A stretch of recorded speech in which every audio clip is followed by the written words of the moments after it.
Hello lovelies, my name is Eric and welcome to episode 3 of Cardcaptor Cavalcade. This is the series on my channel where I talk about my work with S. Rune Emerson's Clow Grimoire. In this video, I'm talking to you about the Wood card. Now, the Wood has been a really interesting spirit to work with, and after sealing the light, I wasn't really sure what to sort of expect from it. In my initial impressions, I wrote about how I thought it might be a quest to craft a new wand, since I've been using a fan so far, and I would like to craft myself a wand sort of just for Clow sorcery. I've actually been toying with the idea of creating like twin wands, one for me and then one for whom might ever inherit the system, right? Because it's kind of built to be passed on eventually. That didn't end up being the quest, but it's still something I'm thinking about and might do eventually, so if I do, I will share that in a video.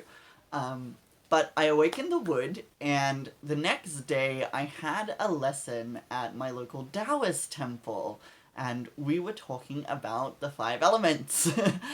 This was interesting to me, right, because I come from a very, Western ceremonial background, and I usually work with the, 4 element perspective, so, this was kind of a nice, interesting conversation, right? In the Cardcaptor lore, in the story, the Wood is this, really gentle card, and it returns to its card form willingly. And so the lecture at the Taoist temple that day was, really just, reinforcing for me this idea that even though it's a gentle card, it's still a really powerful elemental card. I can't find the origin of the phrase, but it's been popular lately to say you can't call yourself peaceful unless you're capable of great violence. If you're not capable of great violence, you're not peaceful, you're harmless. And this is the Wood to me. The Wood is peaceful. And I really noticed in the days after I had awakened her that I was meeting a ton of very adversarial energies, just constantly having to defend myself against people who were trying to take advantage of me. And I was meditating on the Wood, and I was watching in my mind's eye as this tree began to break through the concrete sidewalk it was growing through, against all odds, and in defiance of any sort of limitations that would try to crush it. The tree just grows. Your growth is not conditional, right, as Kellyanne Maddox says. The nature of this test, though, was not one of brute force or strength, but it was about endless and ongoing fortitude. So there was this really clear theme that was coming through in my life while I was questing for this card. It was bringing up some sort of situations that I was working through that made me feel powerless and helpless. And so I was really working to hold my power in those situations.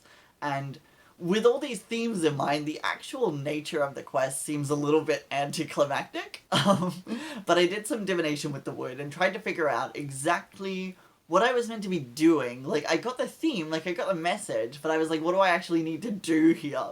And what it came down to, actually, was maintaining a daily meditation practice with a specific visualization technique. What the Wood was getting at here, I think, is that I need to take this slow and steady. My second card was asking me to commit to something for a month before I sealed it. And so far, all of my cards have kind of averaged at about that, at about a month. Some have been shorter or longer, but this whole Cardcaptor thing hasn't been a quick process.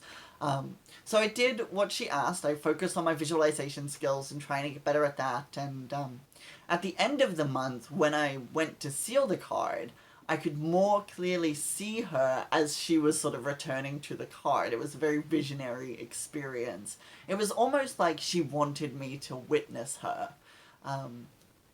So since it's been a little while since I actually caught the card, I have gotten to engage with it in a bunch of ways. And there's still a bunch of things I want to try as well. But one of the things that comes across to me about the Wood, and this kind of came in through my understanding of Lenormand, is the idea of a family tree.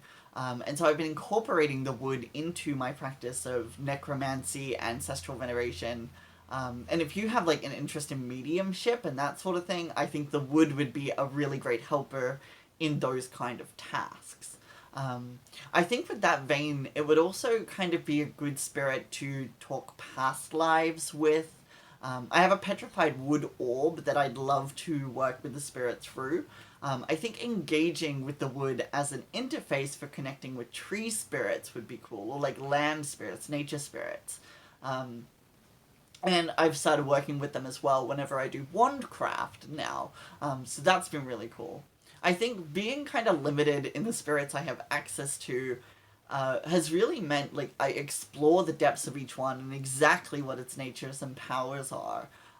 So the wood has this like tree imagery, so you can work with the idea that the tree can be a guide in like astral realms, right? Like the world tree.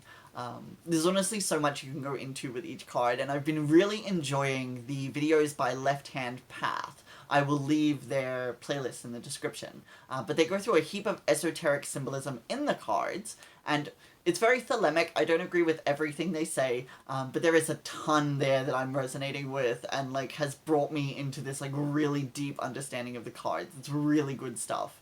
But yeah, that's the story of my capturing the wood. It's a short and simple one, I suppose. But subscribe so you don't miss my next video, which will be a twofer. I think I'm going to combine the next two cards, and I might do that a little bit from now on for shorter stories. So the next video will be talking about the voice, and the following card, the jump, on Cardcaptor Cavalcade. Alright, so until then, bye!